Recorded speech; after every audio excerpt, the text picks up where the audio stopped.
I felt the phone vibrate against my palm before I even looked at the screen, and something in my chest went quiet in a way that had nothing to do with relief. The restaurant was warm that evening.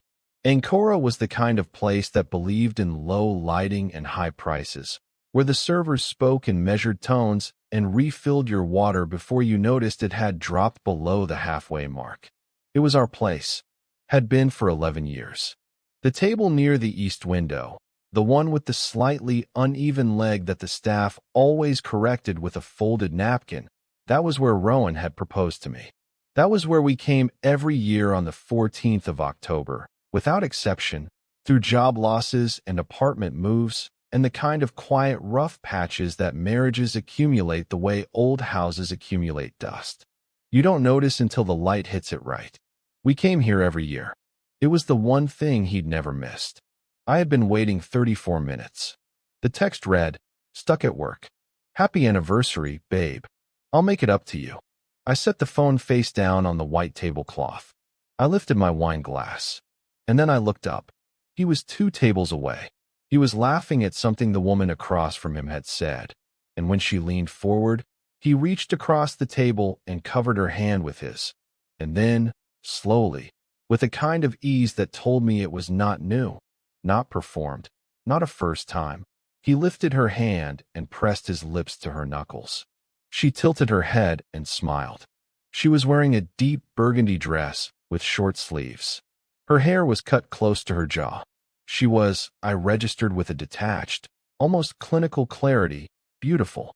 My husband, Rowan Ashby, 42 years old, co-founder and managing partner of Crestline Group, sat 2 tables from me in our restaurant on our anniversary and kissed another woman's hand while his phone lit up on the table beside his bread plate, the message he had just sent me still glowing on the screen.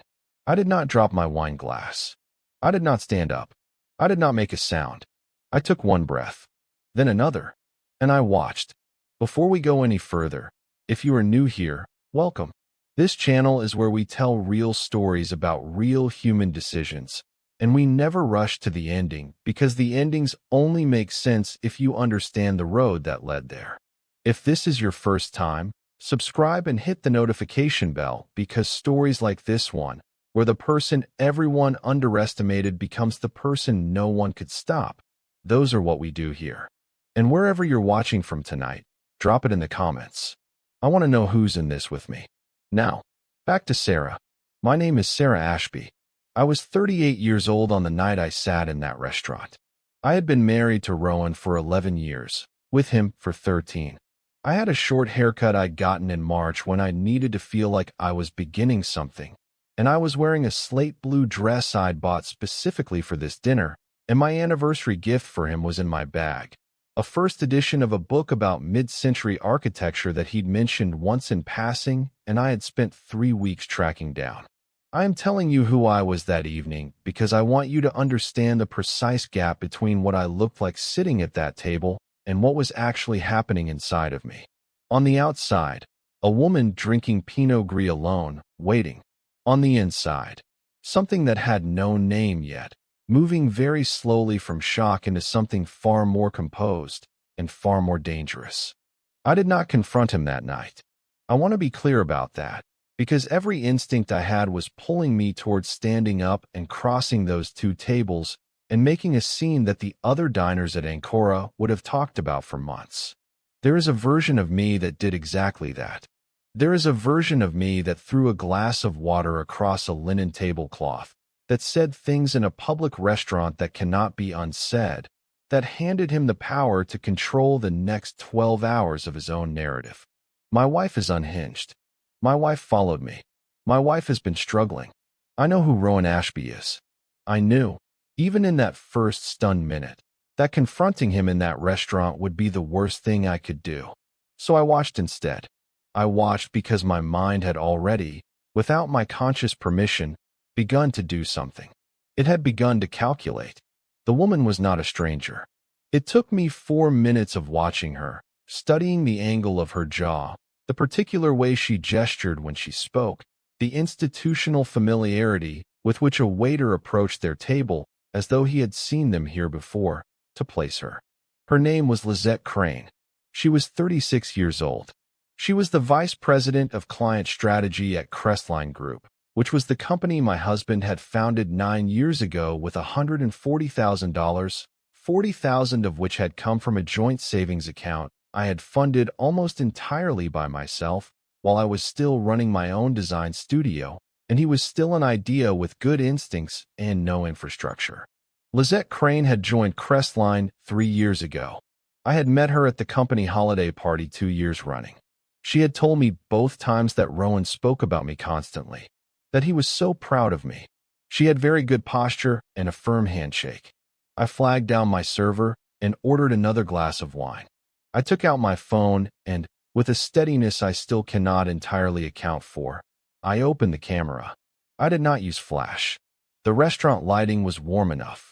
I took 4 photographs over the course of 12 minutes, each one framed naturally, my elbow on the table as though I were scrolling through something, the camera angled just slightly toward their table.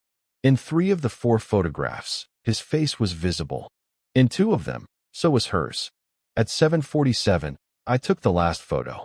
At 7:51, I left cash on the table to cover the wine, picked up my bag with the unwrapped anniversary gift inside it, and walked out of Ancora through the side entrance, not the front, because his car was likely parked out front and I did not want to risk anything going sideways in a parking lot. I sat in my car for approximately 3 minutes. My hands were on the wheel and I was staring at the concrete pillar in front of me. And then I drove to Veda's house. Veda Osei was my closest friend, my oldest friend from our years at Hartwell College. And she was the kind of person who opened her front door at 8:15 on a Tuesday night without any warning and looked at my face and immediately said, "Come in and sit down. I'll put water on." She was 40 years old and she was a corporate attorney with a practice in the city, and she had known me through 2 apartments. One brief, terrible relationship before Rowan, an early pregnancy loss that Rowan and I had never fully spoken about out loud afterward, and 11 years of a marriage that she had always seemed to observe with a quiet, watchful patience that I had never entirely understood until that evening. I told her everything. I showed her the photographs. I told her about the text message. I told her the woman's name. Veda looked at the photographs for a long time without speaking. Then she set the phone down on her kitchen table, folded her hands, and said, "Okay, tell me about the financial structure of Crestline." I blinked. "What?" "The company, the LLC, the founding documents." She paused. "Sarah, what documents did you sign in the first year, when he was setting it up?" I thought back. The early months of Crestline had been chaotic in the way that only underfunded ambitions can be. Rowan had been working from our second bedroom, and I had been essentially subsidizing everything: the rent, the groceries, the legal setup fees for the company structure. He had asked me to sign things. I had signed them. I had trusted him, which is what people do when they are married and in love, and the person asking them to sign things is explaining excitedly over breakfast what each document means. "There was an operating agreement," I said slowly, "for the LLC. He needed my name on it because we were using the joint account for the initial capital. I was listed as a member." Veda did not move. "What percentage?" she asked. 30, I said. "I think. 30%. He said it was just a formality, that once the company was profitable and he brought in outside investors, he'd restructure and buy out my share. We'd move my stake into joint marital assets." "And did he?" I sat very still. "I don't know," I said. I assumed he had. Veda stood up and went to her desk. She came back with a notepad and a pen and she said, "Tell me everything you can remember about those documents." Every detail. And the way she said it was not dramatic. It was precise and quiet and purposeful in a way that I would later understand was the sound of someone who had already begun to see the shape of something that I couldn't yet make out. We talked for 4 hours that night. It took Veda 6 days to get what she needed. She had resources, contacts, and the kind of institutional access that allows a corporate attorney to pull founding documents and operating agreements and member registries with a speed that ordinary people cannot. What she found, She brought to me on a Sunday morning with 2 cups of coffee and a stack of printed pages, and she laid it out on her dining table with the flat, careful precision of someone defusing something. The original operating agreement for Crestline Group LLC, filed 9 years ago, listed 2 members, Rowan Ashby at 70% and Sarah Malone Ashby at 30%. It had never been amended. There had been no formal buyout, no transfer of interest, no document at any point in the 9-year history of Crestline Group in which Sarah Malone Ashby had relinquished, sold, or transferred her 30% membership interest in the company, which meant that legally, on paper, in the only language that courts actually hear, I still owned 30% of Crestline Group. Crestline Group, which was currently in the final stages of a negotiated acquisition by a private equity firm called Halloran Capital. The terms of the deal were not entirely public, but Veda had done enough to find the press release language and the preliminary filings. The acquisition was valued at $47 million. The deal was scheduled to close in 18 days. 30% of $47 million. I looked at the number on Veda's notepad for a long time. I was not a person who thought about money the way some people think about money, as power, as score, as the metric of a life. But I understood what it meant. I understood, sitting at that dining table on a Sunday morning with coffee going cold beside me, that this number was not simply a number. It was the proof of 11 years. It was the $40,000 and the 2 jobs I'd worked simultaneously in year 1, and the design clients I'd deprioritized, and the studio I'd let grow quiet so that his thing could grow loud. It was the 11 Octobers at Ancora and the anniversary gift sitting in my bag that he would never see and the text message I would never forget. It was everything distilled into a figure on a page, and the figure was real, and my name was still attached to it. And Rowan Ashby, with all his legal team and all his corporate sophistication, had never once thought to check. "There's something else," Veda said. I looked up. She slid another page toward me. It was a copy of a post-nuptial agreement. I recognized it immediately. We had signed it 5 years ago, during what I will only describe as a difficult period in our marriage, when we had briefly separated and then reconciled, and the attorneys had suggested the post-nuptial as a framework, a financial understanding of the marriage moving forward. Rowan had been the one who'd wanted it. He said it was a show of good faith, that he wanted me to have security. At the time, I had found it slightly cold and slightly strange, but I had trusted him, which was the thing I kept returning to, that I had trusted him, and so I had signed. Clause 14, Veda said. I found Clause 14. In the event that either party is determined, through photographic, testimonial, or documentary evidence, to have engaged in an extramarital sexual or romantic relationship during the term of the marriage, the party found to be in breach of marital fidelity shall forfeit the right to claim more than 20% of all jointly held marital assets in any subsequent dissolution proceeding. I read it twice. He put this in here, I said. His attorney drafted it, Veda said. Standard language in post-nuptial agreements when one party is already suspicious of the other. She paused. He was probably suspicious of you. People who are cheating frequently become suspicious of their partners. It's a deflection mechanism. He put a fidelity clause in a post-nuptial agreement while he was, in all likelihood, already involved with her, and he did not consider for a single moment that it would ever be used against him because he did not believe you would ever have evidence. She let that sit for a moment. You have 4 photographs, she said. The room was very quiet. He's planning to divorce me, I said. It wasn't a question. It had arrived in me as a fact, complete and solid, while I was reading Clause 14. He wasn't stuck at work. He was celebrating. He was celebrating something. And the only thing that would make a man with Rowan's particular combination of ambition and impatience take his girlfriend to their anniversary restaurant was the certainty that the anniversary itself was nearly over, that there would not be another one. I believe he is, Veda said, based on the timeline of this acquisition. He would want to file before the deal closes so that the acquisition proceeds are characterized as his separate business asset rather than marital property. He knows the company is worth something now. He wants to control how it's divided. How long do we have? 18 days until the deal closes.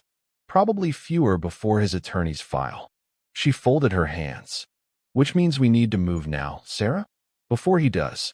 That night I went home. I made dinner. Rowan was already there when I arrived, sitting at the kitchen island with his laptop open and a glass of whiskey beside it.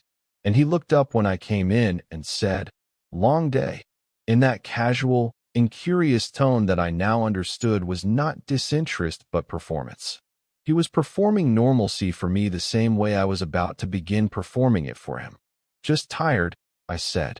He nodded and looked back at his screen. "I'm sorry about last Tuesday," he said after a moment, "meaning our anniversary, the restaurant, the text. Work has been out of control. The Halloran deal is more complicated than we thought." "It's fine," I said. "We'll reschedule." He looked at me then, briefly, and there was something behind his eyes that I'd been seeing for months without being able to name. Assessment. He was always assessing me, taking quiet inventory of my emotional state, checking whether I was content or suspicious or demanding, calibrating how much space he needed to maneuver. I had thought it was attentiveness. I understood now that it was surveillance. "You're not upset?" he said. "I'm tired," I said. "It can wait." He seemed satisfied by that. He returned to his screen. I went to the bedroom and closed the door and sat on the edge of the bed and pressed both hands flat against my thighs and breathed for a long time. Then I took out my phone and texted Veda, "We're doing this." Her reply came in under 30 seconds. "I filed the notice of membership interest this morning. The clock starts now." What Veda had filed was, in legal terms, a notice of Sarah Malone Ashby's membership interest in Crestline Group LLC. It was a formal statement, entered into the relevant business records, asserting that the 30% stake in the company had never been properly transferred or bought out, and that any material transaction involving the company, including but not limited to its acquisition by a third party, required the informed consent and signature of all members of record. It was accompanied by a motion for a temporary restraining order preventing Crestline from completing the Halloran acquisition without Sarah's participation as a documented co-owner. This was not a threat. It was a fact. It was the operating agreement, 9 years old, with 2 names on it, and a blank where the buyout paperwork should have been. Courts are not sentimental institutions. Courts are very interested in paperwork. The notice was filed on a Monday. By Wednesday, Halloran Capital's legal team had found it.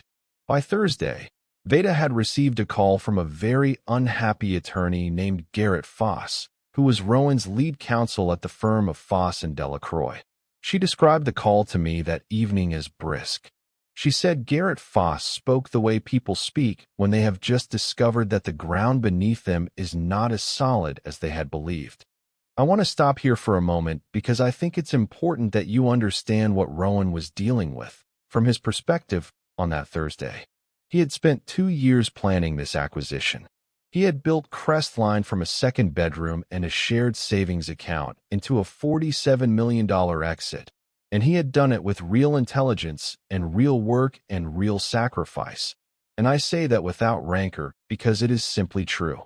He was very good at what he did. But he had also spent, apparently, at least the last 18 months building a parallel life with Lizette Crane, and at some point in the recent months he had made a decision that this life with me was over and the thing he had left to do was extract himself from it as efficiently and favorably as possible. He had brought in a divorce attorney. He had consulted about asset division. He had planned to serve me with divorce papers, control the narrative of the acquisition, characterize his LLC stake as a separate business asset predating the marriage in ways that would minimize what I was entitled to, and walk away with the money, the company, and the woman. It was a clean plan. It was almost elegant. It had exactly one flaw, which was that he had forgotten about me. Not forgotten me emotionally. Forgotten that my name was on a piece of paper. That in the 9 years of building his clean exit, He had never thought to complete the administrative step of removing me from it. He had assumed, the way powerful people often assume, that the thing he believed to be true was legally true, that I was simply his wife, simply a background figure, simply waiting. He had forgotten that I was a member. On Friday morning, Rowan came into the kitchen before I was fully awake and set his coffee mug down harder than necessary and said, "Why is Veda filing documents about Crestline?" I had been waiting for this conversation. I had rehearsed it with Veda for 2 evenings. I poured myself coffee and turned around and looked at him with an expression I had practiced until it felt like my own. Mild, slightly confused, faintly defensive. I asked her to help me organize some of our financial records, I said. The older ones, from when the company was starting out. I've been going through our files, trying to understand where everything stands. We've never really sat down and gone through all of it together. A pause. He was watching me very carefully. "Why now?" he said. "Because we've been married for 11 years, I said, "and I don't actually know what we own." I let a small, slightly hurt note enter my voice. Not anger. Hurt. Women who are hurt are less threatening than women who are angry, and I needed him to see hurt right now. I thought I should understand it. Is that a problem? He was quiet for a long moment. I could see him working through it. Whether this was a coincidence or an attack.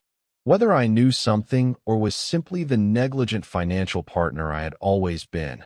The one who let him handle everything, who trusted him, who signed things without reading them because she loved him. He was trying to decide which version of me was standing in his kitchen. "It creates complications," he said finally. "With the Halloran deal. If there's a question about membership interest, it stalls the closing." "Then let's clear it up," I said. "Sit down with Veda and clear it up. Explain to her where I stand in the company structure. Show her whatever documents you have." Another long pause. "I'll have Garrett reach out to her," he said. "Perfect," I said. He picked up his mug and left the kitchen. I listened to his footsteps on the stairs. I waited until I heard the bedroom door close. Then I exhaled very slowly and texted Veda. "He's rattled. Garrett will call you. Don't concede anything." Her reply, "Obviously. If you're still watching at this point, I want you to type something in the comments for me. Type the word member, just that one word. Because Sarah was always a member of that company. She was just the only one in the room who'd forgotten it.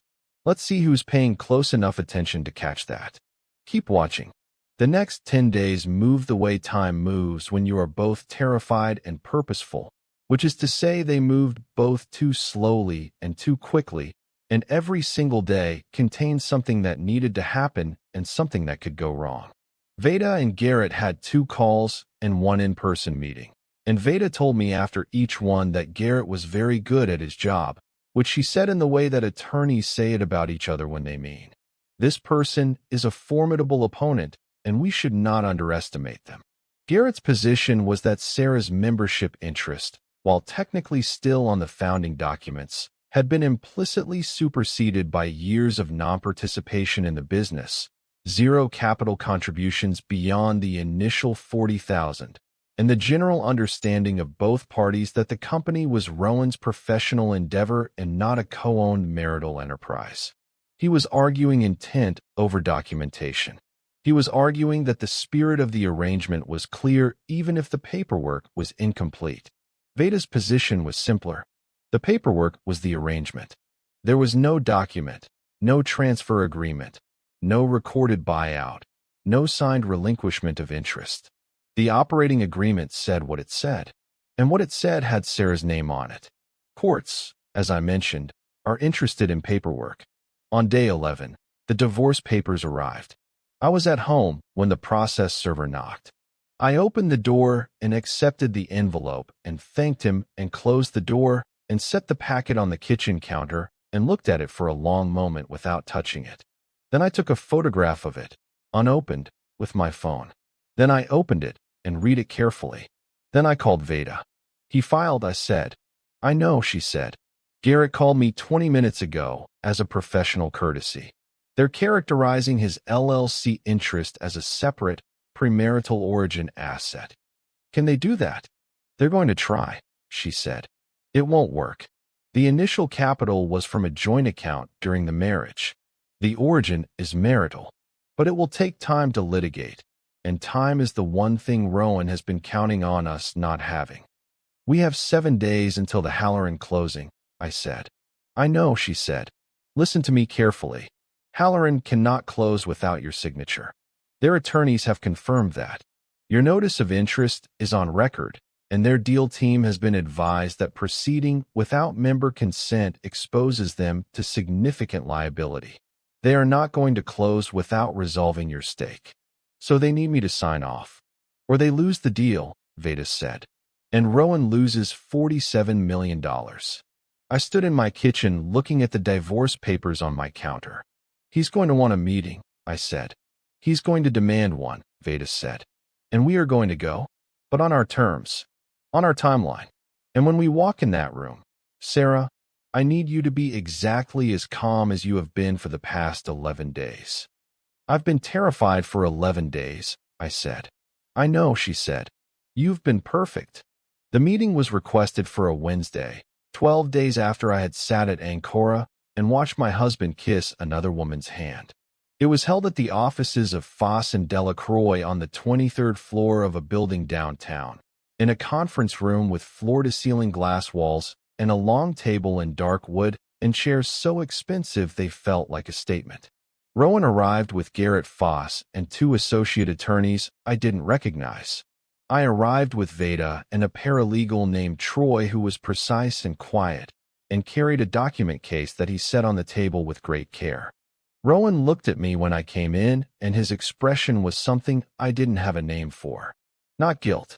Not quite. It was the look of someone who is reconfiguring a calculation in real time, who has built an entire strategy around one set of assumptions and is only now, in the moment of confrontation, beginning to suspect that the assumptions were wrong. He was wearing the gray suit he saved for important days. His tie was a deep navy. He had gotten a haircut recently. We sat down.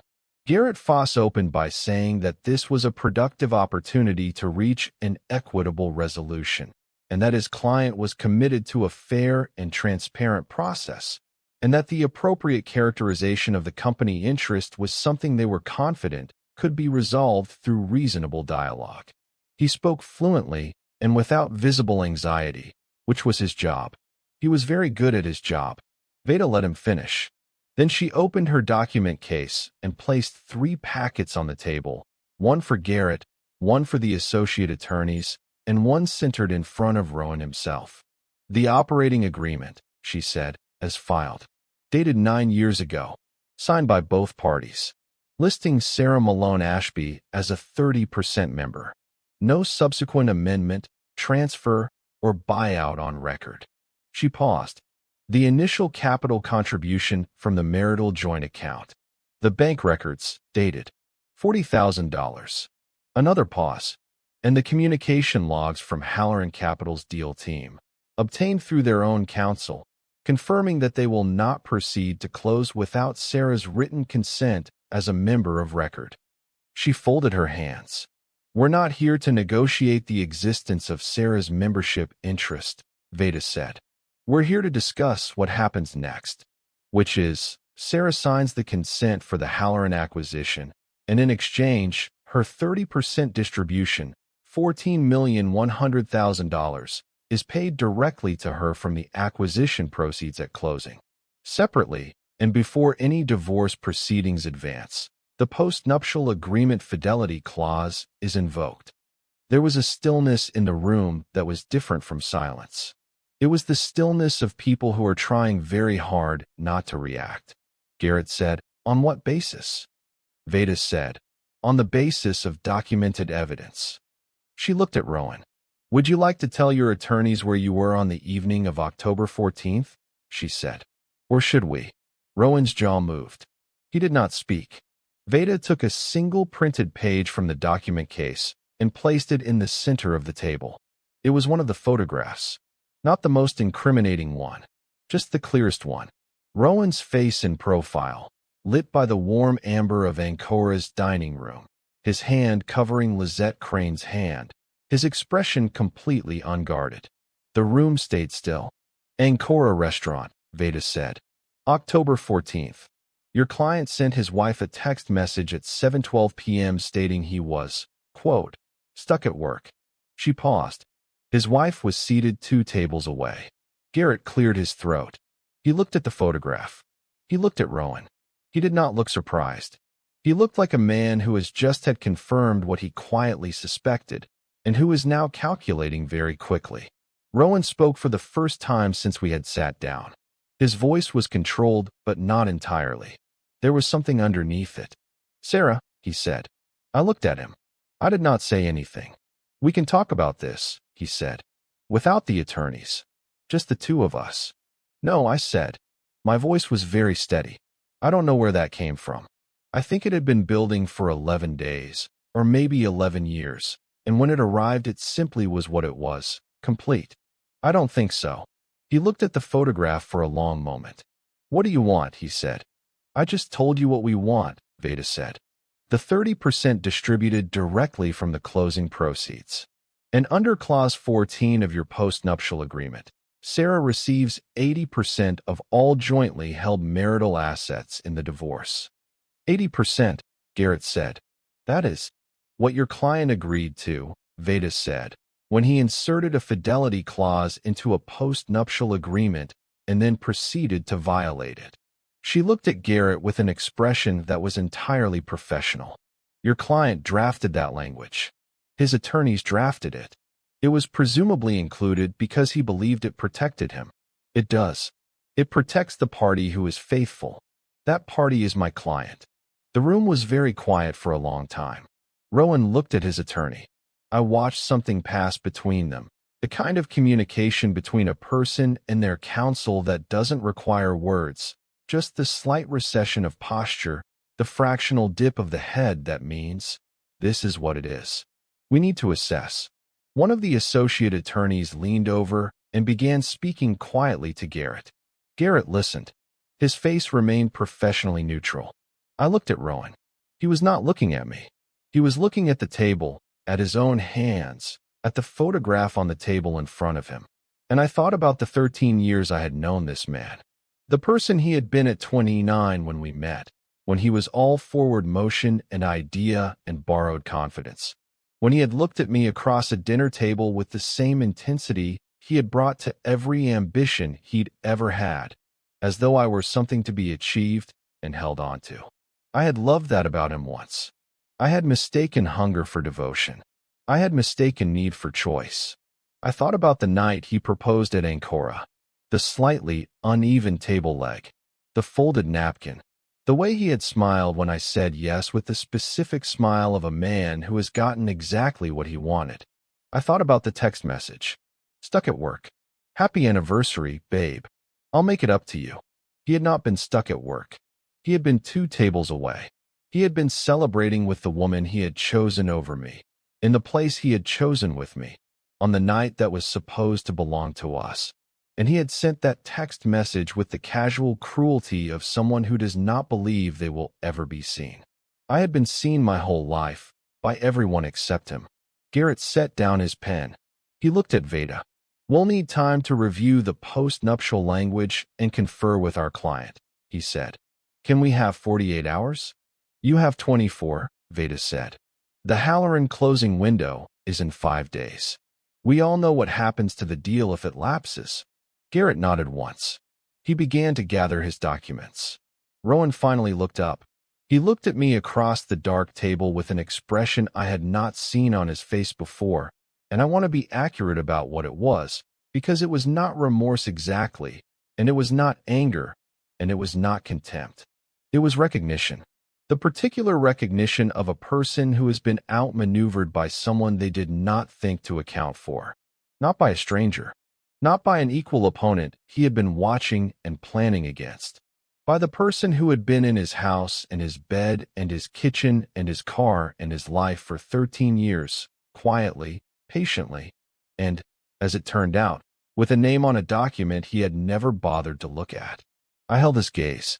Then I gathered my things and stood up, and Veda stood beside me, and Troy lifted the document case from the table, and we walked out of the conference room on the 23rd floor and into the elevator, and I did not say anything until the elevator doors closed. Then I put my back against the elevator wall and pressed my eyes shut for exactly 3 seconds. "Okay," I said. "Okay." Veda put her hand on my arm. "You were perfect," she said. I was terrified, I said. "You were perfect," she said again. The agreement came through 19 hours later. Not 24. 19. Garrett called Veda at 2:17 in the morning, which told her everything about the internal pressure on the other side of that negotiation. The terms were what we had asked for. Sarah's 30% distribution, $14,100,000, paid directly from the Halloran acquisition proceeds at closing. Under the post-nuptial fidelity clause, Sarah received 80% of all jointly held marital assets. The marital home, 2 investment accounts, a pension fund, the furniture and art they had collected over 11 years, most of which Sarah had chosen herself and did not want, and would sell, and use the proceeds for something she would choose on her own. Rowan kept his 70% stake distribution from the acquisition. He kept his career, his company's legacy, his professional reputation. He kept Lizette Crane if he wanted her. He kept everything that had been his, and only his. He lost what had always been partly mine. The Halloran deal closed on a Thursday afternoon. I did not go to the closing. I did not need to. Veda handled the paperwork. I was at the coffee shop near my old design studio, the one I had let go quiet years ago to support the company that had just paid out $14 million with my name attached to it. And I ordered a black coffee and sat by the window and did something I had not done since I was very young. I looked at my hands. They were the hands of a woman who had built things. Not always the things she had planned to build. Not always in the ways she had imagined. But she had built them nonetheless. And the proof of that was not in the number that had just been wired to an account with her name on it, though that number was real and that account was real. The proof was in something less visible, in the steadiness she had found in 11 days of not screaming, not crying in front of him, not confronting him in a restaurant, and handing him the power to control the story. In the quiet of those nights when she had sat in parking lots and on the edges of beds, and in Veda's kitchen and done the hardest thing she had ever done, which was to decide that the best thing she could do with her grief was aim it. The divorce was finalized 4 months later. It was not contentious, in the end, because there was nothing left to contest. Rowan's attorneys had seen what happened when they tried to contest, and they were, to their credit, professionals. Everything was divided according to the terms that had been established in that conference room on the 23rd floor. Sarah moved out of the house and into an apartment with tall windows and no history, and she started a small design studio in the space she rented 2 blocks from the coffee shop. And she did not put Rowan's name on any wall, or her old married name, or anything that was not entirely her own. She called the studio something simple. 2 words. Her first name and the word creative. It was not sophisticated. It was legible. She had spent a long time being illegible to someone who should have been able to read her clearly, and she found that she preferred, now, to be exactly what she appeared to be. Veda came to the opening. So did a few people Sarah had drifted from during the years of her marriage, women from college, a former colleague, a client from her early design days who had wondered for years where she'd gone. They stood in the small bright space, and they drank wine, and they looked at the work on the walls, which was Sarah's, and it was good, and everyone said so. At one point in the evening, Veda pulled her aside and said quietly, "How are you actually?" Sarah considered the question. "I don't know yet," she said, "but I think I'm going to be fine." Veda looked at her for a moment. "You know what I keep thinking about?" she said. "That text message. The anniversary text." "I think about it too," Sarah said. "What do you think about it?" Sarah thought about a man at a corner table, a woman in a burgundy dress, champagne flutes catching the low amber light of a restaurant that had once meant something. She thought about a phone glowing beside a bread plate. She thought about herself sitting alone with a glass of wine and the precise, terrible clarity of a moment when a person understands that the life they thought they were living has been a fiction. I think, she said, that he thought that text message was nothing, just something he typed to keep me quiet for one more evening. And, Veda said, and it turned out to be the most expensive thing he ever sent, Sarah said. Veda was quiet for a moment. Then she laughed, very softly, the way you laugh at things that are both devastating and exact.